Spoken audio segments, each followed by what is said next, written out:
魂埼玉ぜ。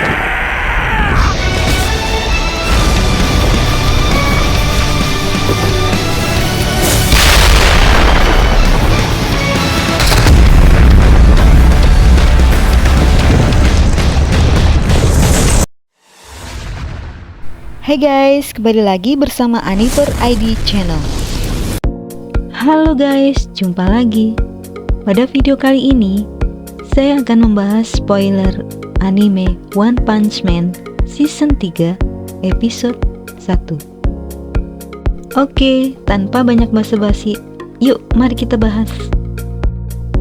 Pada awal episode, terlihat sebuah gedung yang disebut benteng yang tak tertembus, atau disebut juga Gedung Asosiasi Pahlawan, diguncang hebat oleh sebuah berita besar, dengan pertemuan di dalam ruangan yang menegangkan. Semuanya berpusat pada peristiwa penting yang baru saja terjadi. Mereka membicarakan tentang monster kuat bernama Lipantua atau Elder Centipede yang diperkirakan telah dikalahkan oleh King. Dan pembahasan juga merembet ke Guru. Ada yang mengkhawatirkan Guru akan terus memburu para pahlawan dan menganggap Guru sebagai monster dan bukan manusia lagi. Salah seorang juga menyebut nama Silver Fang yang gagal menghabisinya. Dan asosiasi pahlawan sudah tidak bisa mentolerir perbuatannya. Stitch bahkan akan menaikkan level bahaya menjadi naga jika Guru mulai beraksi lagi. Tapi dia manusia kan? Apakah ada pahlawan tingkat es kita yang bisa menghadapi dia? Ucap seorang pria berbadan gemuk. Mungkin strategi kita yang kurang bagus, jawab salah seorang yang lainnya. Stitch membatin dalam hati. Kita, memangnya pahlawan itu barang dagangan kalian.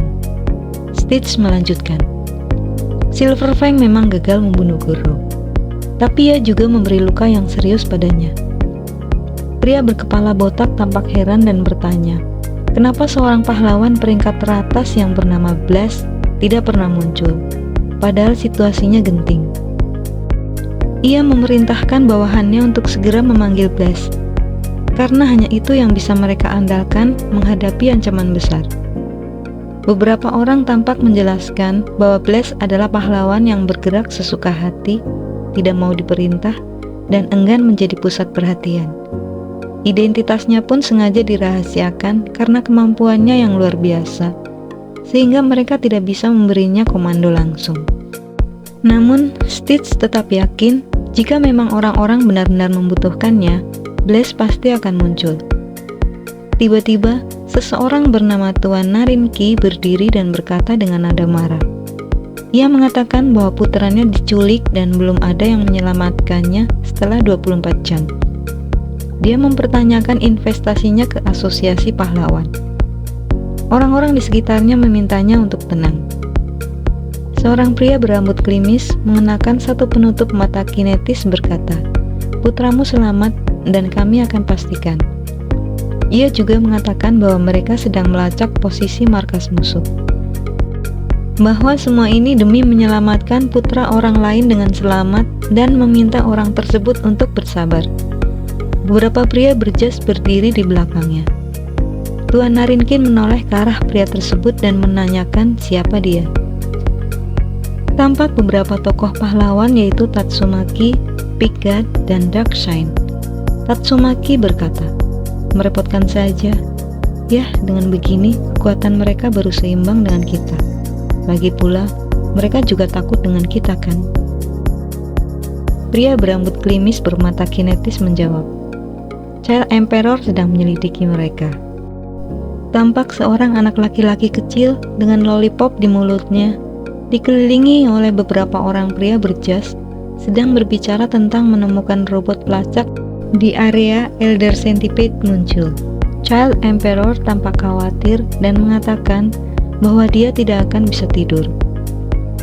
Wanita berambut keriting atau dikenal dengan nama Tatsumaki bahkan mengancam untuk membersihkan seluruh kota.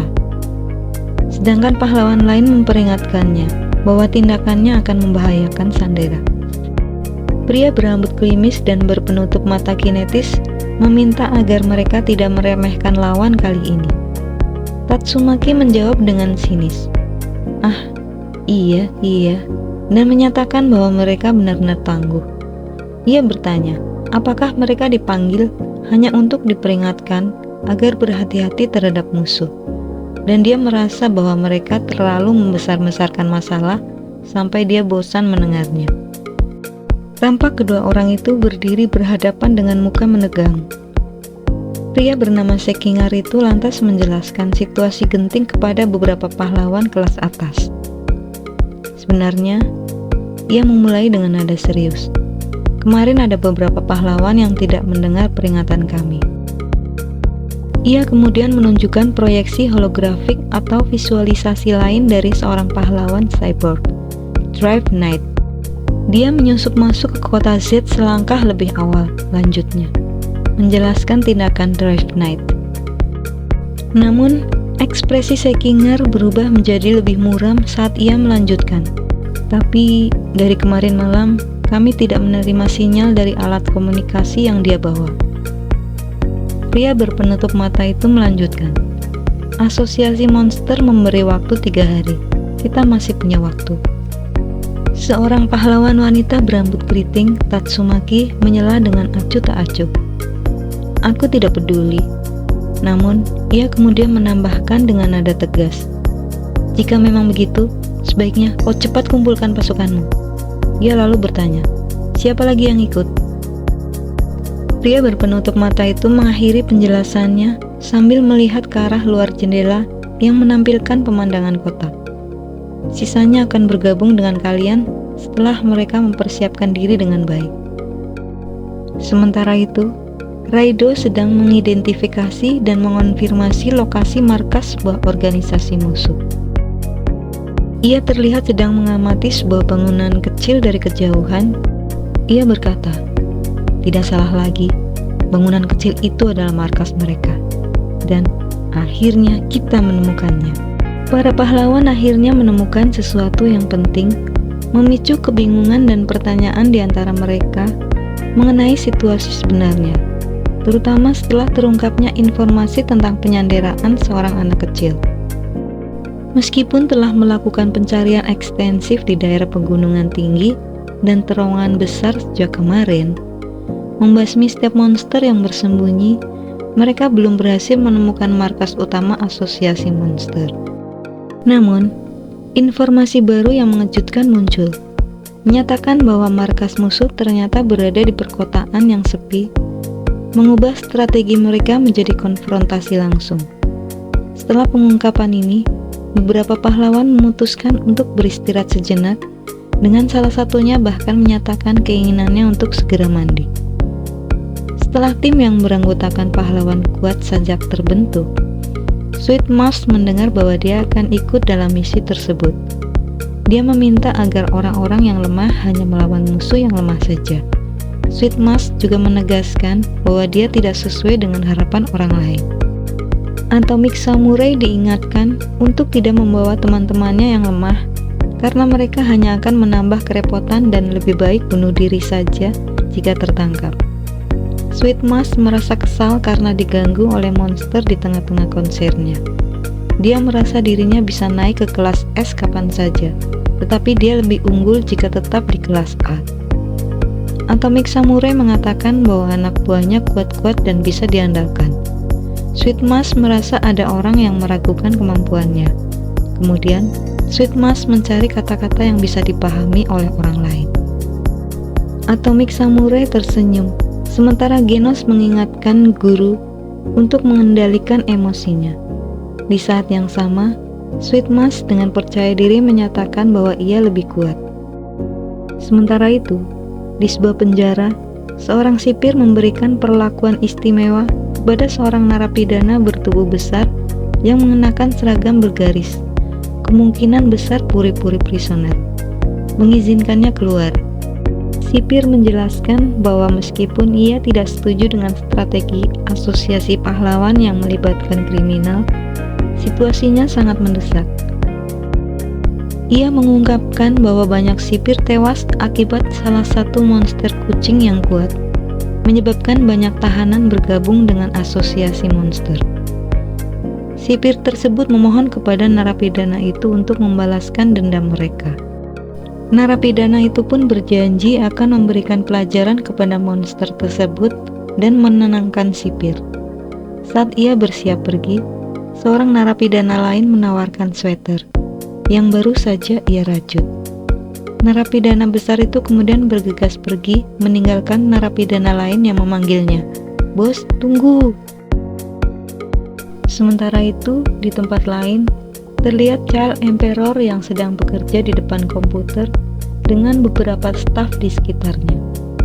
Ia meminta stafnya untuk tidak mengawasinya, dan Child Emperor mencoba menghubungi Metal Knight dan bertanya apakah ia sudah tahu lokasi markas asosiasi monster. Ia merasa kesal dengan situasi Sandera dan lokasi markas musuh, merasa waktunya terbuang dan dia tidak diberi informasi yang cukup. Metal Knight menanggapi pertanyaan Child Emperor dan mengatakan jika ia membocorkan lokasi markas musuh, maka para Sandera akan segera dibunuh. Dia tidak ingin membahayakan keselamatan para pahlawan dan keputusannya sudah bulat. Meskipun jika ia membocorkan lokasi mereka, Sandera akan tetap dibunuh. Child Emperor juga mengingatkan tentang pilihan ketiga, di mana Metal Knight juga ikut andil dalam strategi itu. Ia juga mempertanyakan apa yang telah terjadi pada Metal Knight dan siapa yang telah membuatnya menjadi seperti itu. "Si Raja Monster Orochi," jawab Metal Knight. "Aku tidak ingat dengan jelas, tapi dia menghancurkan tubuhku sekali tusuk dengan tanduknya. Aku tahan dengan lenganku, tapi percuma saja. Dan dia bahkan menghentikan bom bunuh diri yang aku pasang di dalam tubuhku. Bukannya aku takut sama asosiasi monster. Kejahatan selalu ada di sekitar kita, mencari celah untuk diserang. Saat pertahanan kita lemah, mereka akan langsung datang menguasai dunia. Kau juga harus waspada, jangan percaya dengan orang lain. Kemampuanmu lebih dari cukup untuk melindungi yang lain. Simpan tenagamu sampai hari di mana kau membutuhkannya. Kuharap kau mengerti maksudku, Child Emperor." Child Emperor mengakhiri pembicaraannya dengan Metal Knight. Sambil mendengus, ia berkata, "Buang-buang waktu saja. Kalau sudah begini, aku harus cepat menemukan markas mereka." Adegan beralih ke Fubuki yang mengkhawatirkan timnya yang sudah bubar. Semua karena ulah kakaknya Tatsuyaki. Dia bergegas menuju ke tempat Saitama berada, berencana akan membuat tempat itu menjadi markas tim Fubuki dan akan segera mengadakan rapat untuk memperbaiki masalah itu. Fubuki menekan bel pintu apartemen Saitama. Seseorang membuka pintunya dan bertanya siapa. Tapi setelah melihat Fubuki, ia segera mengenalinya sebagai teman Saitama. "Bang," pria itu segera menyuruh Fubuki untuk masuk saja ke dalam. Di dalam apartemen, Saitama dan King sedang bermain video game. Saitama tidak mengacuhkan kehadiran Fubuki. King menoleh ke arah Fubuki yang baru saja datang dan menyapa, "Oh, Fubuki datang lagi ya?" Sementara Saitama masih asik dengan permainan video gamenya. Saitama menggerutu karena monster yang ia latih selama ini bisa dikalahkan hanya dengan satu serangan. King menjelaskan bahwa monster golem Om-Om milik Saitama memiliki elemen tanah dan lemah terhadap monster cantik dengan elemen angin. Saitama merasa heran mengapa tanah bisa kalah dengan angin. King mengatakan bahwa ia di level 27 dan monster baru Saitama level 15. Ia menambahkan bahwa game ini tidak adil. Genos menoleh ke arah Fubuki dan berkata, "Ada urusan apa seorang Fubuki sampai datang ke sini? Asal kau tahu saja, guru saat ini sedang tidak menerima murid baru." King meminta maaf karena ruangannya sudah penuh dan meminta tolong Fubuki untuk mengambilkan salep yang ada di sana.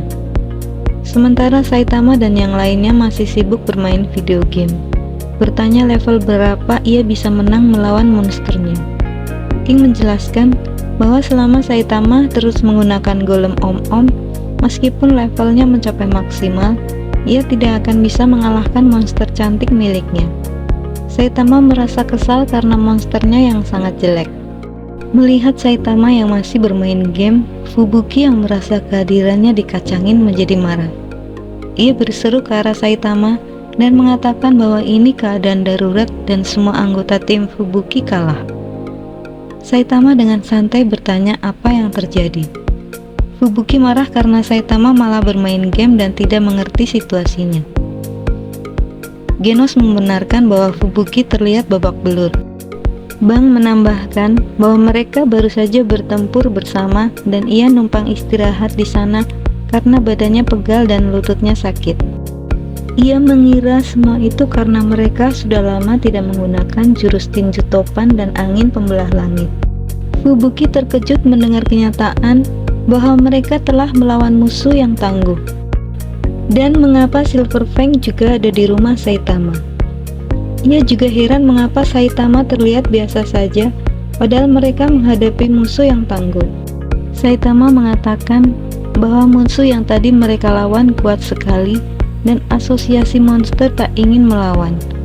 Fubuki terkejut dan bertanya apa maksudnya. Saitama menyuruh Fubuki untuk tenang. Musuh yang baru saja dihadapi sangat kuat, bukan? Terlebih lagi, asosiasi monster tampaknya tidak ingin melawan. Saitama terlihat tenang, tapi Fubuki merasa Saitama sebenarnya sangat gugup. Hei Saitama, walau kau bersikap sok tenang begitu, aku yakin kau sangat gugup kan? Saitama menjawab dengan santai. Enggak sih, biasa saja. Fubuki terkejut. Hah? Kau bilang mereka biasa saja? Saitama menggerutu. Kenapa dia marah-marah sih? Menurutku pribadi, ini juga bukan hal yang biasa. Fubuki berseru. Cepat duduk di sini, kita akan menyusun strategi sekarang. Selain itu, sebenarnya dia ngapain sih kesini? Saitama hanya berucap, katakan padanya, sambil memandang wajah Genos. Genos, kamu kan pahlawan kelas S. Kamu tidak diberitahu strategi dari asosiasi pahlawan? Tanya Fubuki. Dari kemarin, aku sibuk membantu guru Saitama untuk melakukan persiapan mengikuti turnamen bela diri, sekaligus menjadi pendukung beliau. Apalagi, alat komunikasiku dengan asosiasi pahlawan telah meleleh setelah pertarungan kemarin, jawab Genos. King mengeluh, punyaku juga jatuh ke dalam retakan besar. Fubuki mengatakan bahwa ia harus memperbaiki diri dan sebentar lagi mereka akan perang melawan para monster. Ia bertanya apa rencana mereka sekarang. Genos mengatakan bahwa ia harus memperbaiki dirinya sendiri dan Profesor Kuseno sedang tidur seharian penuh untuk memodifikasi dirinya. Bang mengatakan bahwa mereka juga harus istirahat supaya bisa bergerak lagi. Ia bertanya bagaimana dengan King. Fubuki menyimpulkan bahwa yang bisa bertarung sekarang hanya ia dan Saitama. Fubuki yakin saat ini asosiasi pahlawan sudah membuat strategi untuk melawan mereka. Ia menjelaskan bahwa musuh mereka kali ini adalah perkumpulan monster yang dulu hanya berkeliaran dan bertindak sesuka hati, namun sekarang dikendalikan oleh seorang bos. Bang menambahkan bahwa guru juga bergabung dengan mereka. Bang mengatakan bahwa mungkin mereka kehilangan kesempatan menghabisi guru selagi masih sendirian untuk selamanya. Saitama mengatakan bahwa ia diberitahu ketika di jalan pulang. Katanya dia banyak menjatuhkan pahlawan. Bang menyayangkan mereka tidak berpapasan dengan pemburu pahlawan yang dicari di asosiasi itu. Saitama terlihat marah, menyatakan bahwa sungguh tidak bisa dimaafkan bahwa guru tidak datang memburunya. Ia bertanya-tanya apakah itu karena ia adalah si botak berjubah. Tiba-tiba Saitama bangkit, mengejutkan Genos dan Bang. Guru tahu di mana guru berada? Tanya Genos. Saitama menjawab, aku mau pergi sebentar. Aku akan cari dia sampai ketemu, lalu kutonjok sampai babak belur. Dia menambahkan bahwa setelah itu, ia ingin membeli sawi putih. Fubuki ditinggalkan sendirian di meja, merasa frustasi. Ia mengeluh. Susah sekali mengajak Saitama menjadi anggota tim Fubuki. Aku pemimpin rapat, tapi dikacangin lagi. Oke guys, sekian alur cerita spoiler episode 1 One Punch Man season 3.